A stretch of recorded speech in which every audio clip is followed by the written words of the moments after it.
우리는 어제 예수님께서 내 제자를 부르시는 장면을 보았습니다. 그 아버지와 배를 버려두고 즉시 주님을 따르는 거예요. 복음서를 보기를 참 잘했어요. 이 복음의 원색적인 반응, 복음에 대한 이 원색적인 반응을 나는 너무 오랫동안 잊고 살았습니다.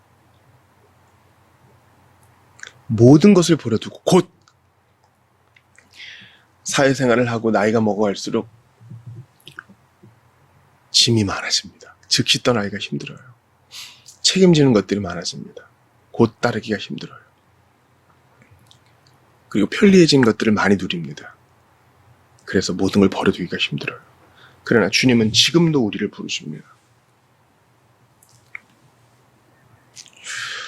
여러분, 예수님께서 우리를 부르시면요, 영광의 자리, 왕의 자리, 명예와 화려한 자리에 앉히시려고 우리를 부르신 게 아니에요. 보네포의 말에 따르면 주님이 우리를 부르실 땐 죽으라 하고 부르시는 거예요. 그 말은 나에 대해 죽고 자아에 대해 죽고 내 세상 욕심에 대해서 죽는 것을 말하죠. 그러므로 여러분, 예수님의 부르심을 받아들이는 것이 가장 복된 길입니다. 그러면 남겨져 있는 배와 아버지를 지켜주세요. 나의 목적과 나의 계획대로만 살던 삶보다 훨씬 더 고차원적이고 하나님 기뻐하시는 그런 삶을 살게 해주세요. 그러니까 주님의 부르심을 받들고 모험하는 것을 두려워하지 마세요. 여러분, 제가 어릴 때 조카에게 한 얘기를 들었어요. 제가 이제 고향에 있는 조카를 방문하면 아직 초등학생이죠. 저를 데리고 저기 그 뒷동산에 갑니다. 아주 눈이 반짝반짝거려요. 삼촌 여기가 내 비밀 장소라는 거예요. 어른의 눈으로 볼 땐 별거 없어요. 근데 얘의 상상력으로는 여기는 자기 아지트야. 아이고 유치한 것, 허무맹랑한 것, 이렇게 치부할 수만은 없어요. 어른이 된다는 것에 가장 큰 명점 중 하나는 상상력을 잃어버리고 창의력을 상실한다는 거예요. 우리가 이럴 즈음에 아이를 키우면서 아이들 책을 읽어주고 아이들과 함께 상상력을 키워간다는 것은 복된 일이죠. 여러분, 우리가 생활에 너무나 매여있고 상상력이 결여되어 있고 천국에 대한 소망도 무뎌져 갈 때, 그리고 주님을 섬기는 것이 너무 구태의연하게 느껴질 때 주님은 우리를 부르십니다. 새롭고 의도치 않은 길로 부르셔요. 나를 따라오너라. 나를 따라오면 어떻게 해주겠다는 보장도 없어. 우리의 생활 가운데 주님이 갑자기 찾아오셔서 그러실 때 여러분 반응하세요. 그게 복된 길이에요. 목사님 그런 안정되지 않은 삶 이제 말도 하지 마세요. 저는 지긋지긋해요. 맞아요. 우리는 안정을 원하죠. 여기에 울타리 세우고 여기에 집 짓고 여기서 돈 벌고 행복하게 밥 지어 먹고 그냥 아무 일 없이 무탈하게 살고 싶어요. 근데 그 우리 생각이에요. 하나님은 먼저 그 나라와 그의 일을 구하면 이 모든 것을 주신다고 했기 때문에 기꺼이 주님 안에서 모험하는 것입니다. 이건 불안정을 향해서 무조건 그냥 뛰어든다는 뜻이 아니에요. 하나님께서 우리를 이끄시는 곳이라면 어디든 가겠다는 이 마음의 자세, 무엇이든 하겠다는 이 마음의 자세가 부르심에 화답하는 길이요, 가장 복된 삶의 길이라는 것입니다. 기억하세요. 예수 믿고 주님을 따르는 것은 쫄딱 망하는 길이 아니에요. 오히려 더 얻는 길입니다. 그러므로 마음을 여세요. 이걸 너무 무겁게만 생각하지 마세요. 주님이 우리를 부르실 때 오늘도 네 자신을 부인하고 남을 섬겨야겠다 하시면 그것도 복된 길인 거예요. 너는 너의 삶의 자리에서 도망가고 싶지? 그러나 나는 너를 부른다. 너는 십자가를 지라. 너는 내 뒤를 따르라. 이 부르심도 포함되는 거예요. 그러므로 나의 길과 나의 생각과는 다른 방식으로 주님이 부르신다 하여도 내 주님하고 따르는 여러분 되시기를 바랍니다. 오늘 이제 마태복음 4장의 마지막인데요. 22절부터 25절을 봤어요. 3절부터 5절을 봤어요. 예수님의 3대 사역이 나오죠.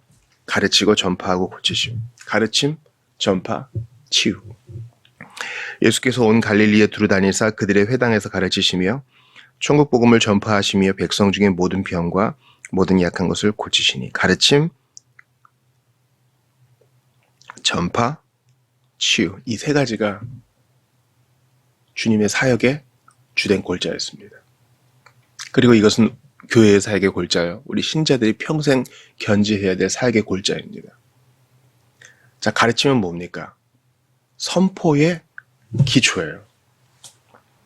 우리가 선포를, 깃발을 흔드는 것으로 생각해 보세요. 근데 깃발을 흔들려면 성이 있어야 되겠고, 성벽이 있어야 되고, 성체가 있어야 되겠죠. 견고한 기초가 있어야지 그 위에 올라가 깃발을 나부낄 거 아닙니까? 가르침은 선포를 뒷받침해주는 든든한 기초라고 하겠어요. 그리고 치유는 무엇입니까? 여기에서 말미암은 자연스러운 결과예요. 이것을 근거로 해서 기꺼이 시행할 수 있는 것이죠. 이 세 가지가 균형되어 있었고 이게 예수님의 사역이었어요. 어느 하나에 치우치지 않으셨어요. 가르침만 하시겠다 하면서 12제자만 매일 데리고 다니시면서 학당을 여시지 않았어요. 선포만 하시겠다 하시면서 3년 내내 공생애 내내 남북 이스라엘을 오가면서 전도 여행만 하지 않으셨다고요. 때로는 물러가셨고 때로는 멈춰 계셨고 때로는 제자들과 함께 계셨고 때로는 홀로 계셨습니다.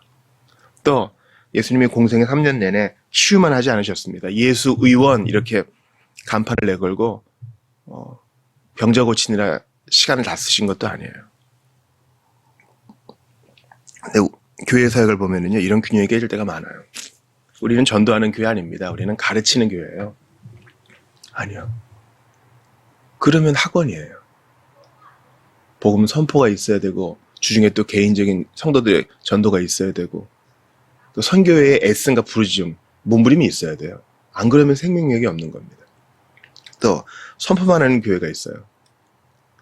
우리 교회는 선교적인 교회예요. 그래서 성도들의 사정은 안 돌아보고 성도들의 내실, 즉 가르침으로 성도들을 견고하게 세울 생각은 안 하고 맨날 해외 선교 얘기만 하는 거예요. 온 세계가 우리 교구다 이러면서.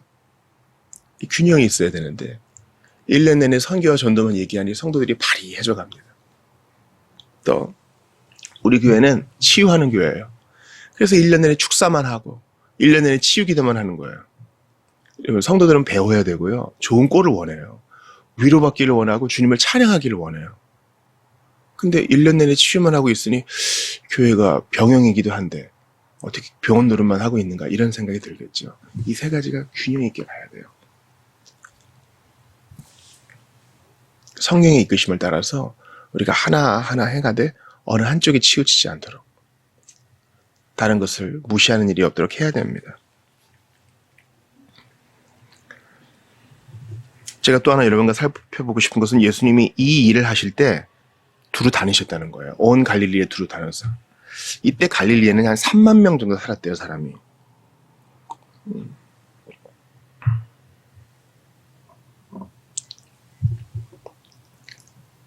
한 200여 개의 마을과 동리가 있었다고 하더군요.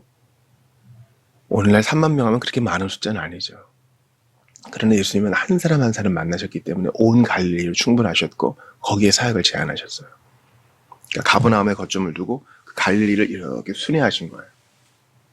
여러분께 묻습니다. 여러분, 예전에 왕진이라는 게 많았어요. 근데 요즘 우리가 다 병원을 거의 찾아가죠. 뭐 필요할 때 구급대원들이 오지만 의사가 오는 건 아니죠. 보통은 대원들이 옵니다.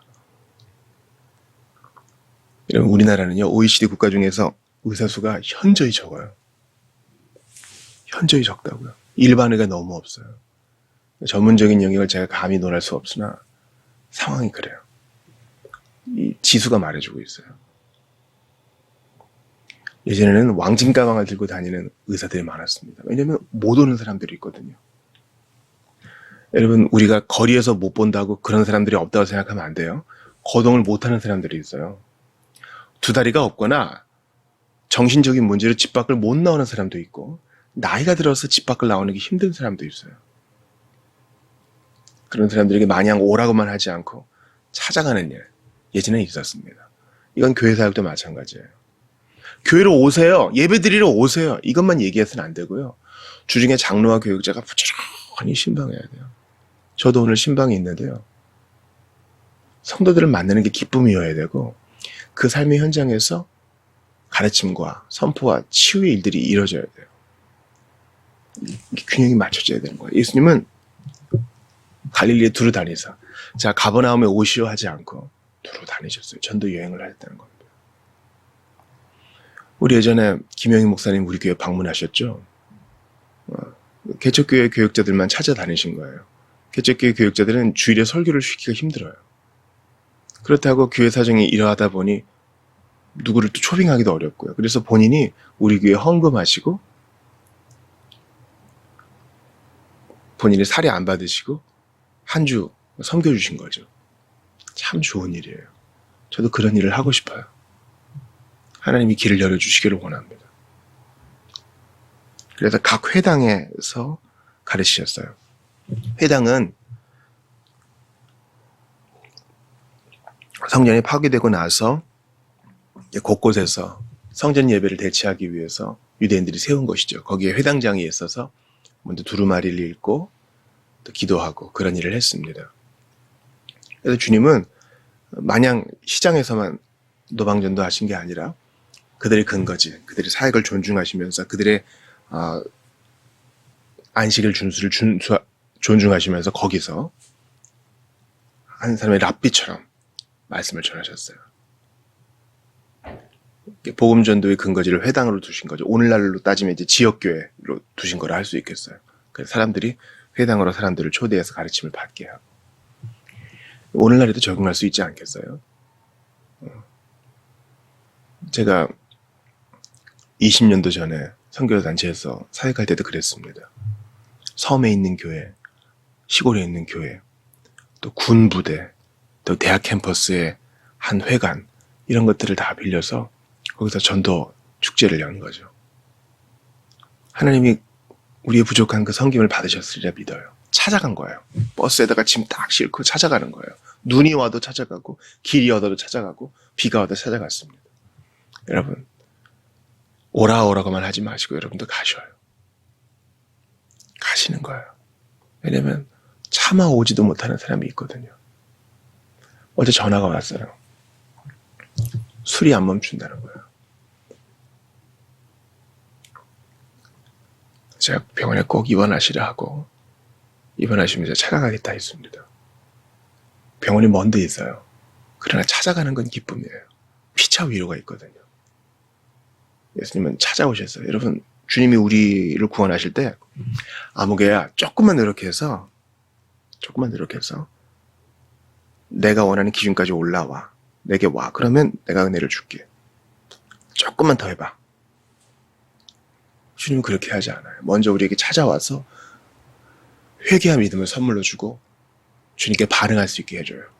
주님이 우리에게 명령하실 때 할 수 있는 능력 안 주시는 법이 없다 그랬잖아요. 우리 오늘 찬송 부를 때 더 가까이 가네 했죠. 맞아요. 우리가 더 가까이 갈 수 있는 이유는 그분이 먼저 우리에게 가까이 찾아오셨기 때문이에요. 이 순서가 중요해요. 주님이 먼저 오셨기 때문에 우리가 갈 수 있는 겁니다. 예수님은 천국으로 오너라 하지 않고 그분이 먼저 내려오셨고 기꺼이 사람들이 사는 동리로 찾아가셨어요. 사람들이 많았겠어요? 우리 도시에 살기 때문에 갈릴리 산반비용 얼마 되겠어 하지만 아무튼 촌락이 있는 곳이면 사람들이 있는 곳이면 찾아가셔요. 차 타고 갔겠어요? 걸어가셨겠죠. 햇빛이 내리쬐고 먼지가 폴폴 나며 곳곳에 위험이 있는 그곳을 가십니다. 우리도 기꺼이 이 수고를 감당할 때 아름답다 복음을 전하는 자의 발이여 주께 칭찬 들을 줄 믿습니다. 주님께서 이러한 일들을 하시니까 특별히 약한 것을 고친다, 병을 고친다 이런 얘기가 들으니까 사람들이 몰려 들어와요.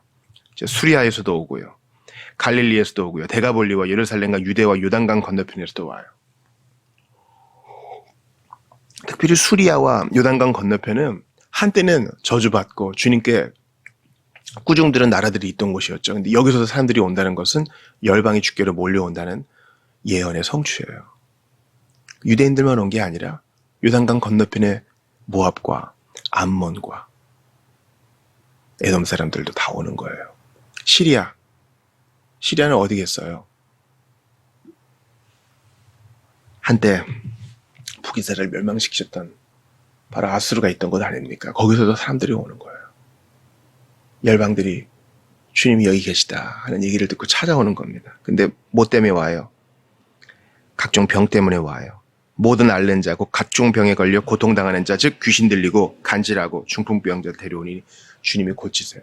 중풍은 몸에 있어서 육체적으로 그 당시에 가장 큰 질병이었고, 간질은 정신적인 가장 큰 그 당시 질환이었고, 귀신 들린 자는 이 모두가 세트가 되어가지고 종합적으로 사람을 괴롭히는 병이었죠. 이들을 치료해 주세요. 주님이 한 사람 한 사람. 찾아오는 자들을 그냥 보내지 않으세요. 여러분, 우리가 예수님 믿고 거듭나고 하나님의 자녀가 되고 이건 거의 단번에 이루어지는 사건이에요. 근데 주님이 우리를 여기 남겨두세요. 그리고 주님의 일을 이루게 하세요. 근데 그 과정에서 우리는 여전히 아파요. 실수하고 또 어디서라고 분명히 딱지어 말할 수 없는 가정적인 내력의 질병도 있어요. 예를 들어 중독이 그런 거죠.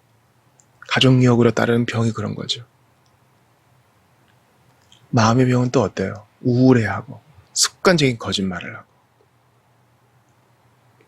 여러분, 우리는 바보예요. 우리는 병자예요. 우리는 고쳐져야 돼요. 주님은 이 땅을 살아가면서 당신의 일을 이루게 하시면서 여전히 병든 우리를 고치십니다. 의학의 발달을 허락하셔서 지금도 주님은 사람들을 고치세요. 의사의 손길을 통해 새로운 의술을 통해 우리를 고치세요. 의사는 돌보고 주님은 고치십니다. 동시에 주님은 당신의 교회에서 우리를 치유하십니다. 상처받은 우리를 치유하세요. 모진 세상 속에 여러 생체가 있는 우리를 치유하세요. 나는 상처 입은 치유자예요. 주님의 일을 한다 하지만, 주님을 섬긴다 하지만 여전히 내 안에는요, 무시무시한 죄악이 있어요. 어떻게 그럴 수 있어요? 나는 주님의 어린 양인가 동시에 독사 같아요. 나는 치료를 받아야 돼요. 나는 행동적으로도 또 마음으로도 치료가 필요해요. 주님이 매일 치료의 강산을 발해 주셔야만 돼요.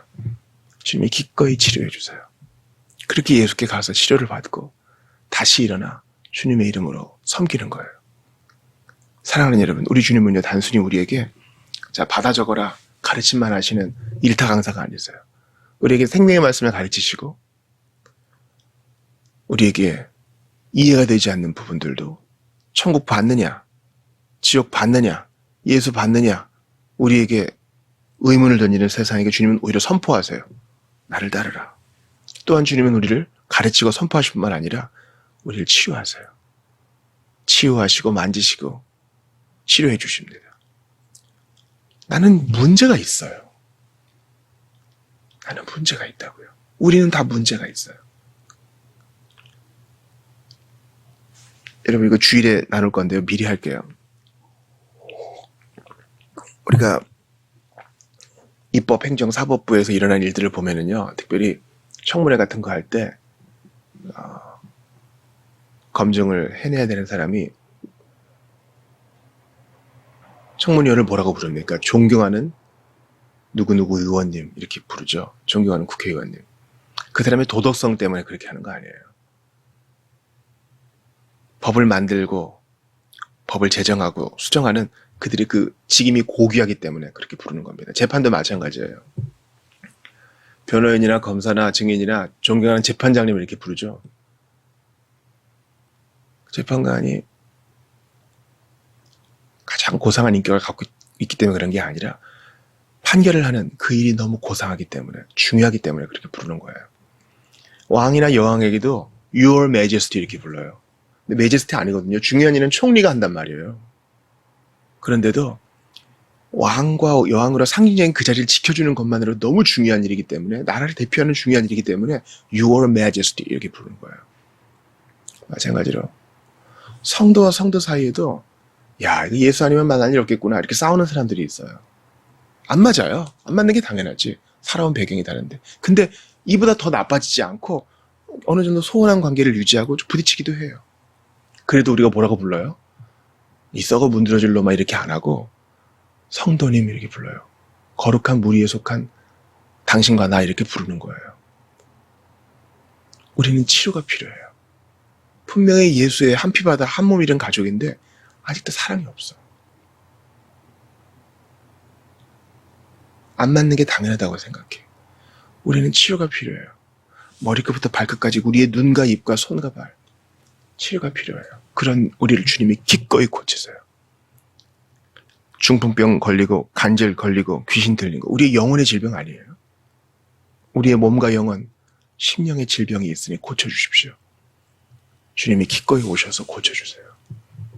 오늘 이걸 보면서 오늘 본문을 보면서 예수님 그러셨구나 오케이 이렇게 넘어갈 게 아니에요. 주님 오셔서 저를 가르쳐 주시고 오셔서 저의 의심에 선포해 주시고 오셔서 저를 가르쳐 주십시오. 저를 치료해 주십시오. 저는 문제가 있습니다. 나는 좀 괜찮은 사람이다 싶다가도 한없이 나락으로 떨어집니다. 저를 치료해 주십시오. 가르치시고 선포하시며 치료하시는 주님께서 오늘 여러분을 찾아가 주셔서 만나 주시고 함께해 주실 것을 믿습니다. 주님을 의지합시다. 예수께로 나아갑시다.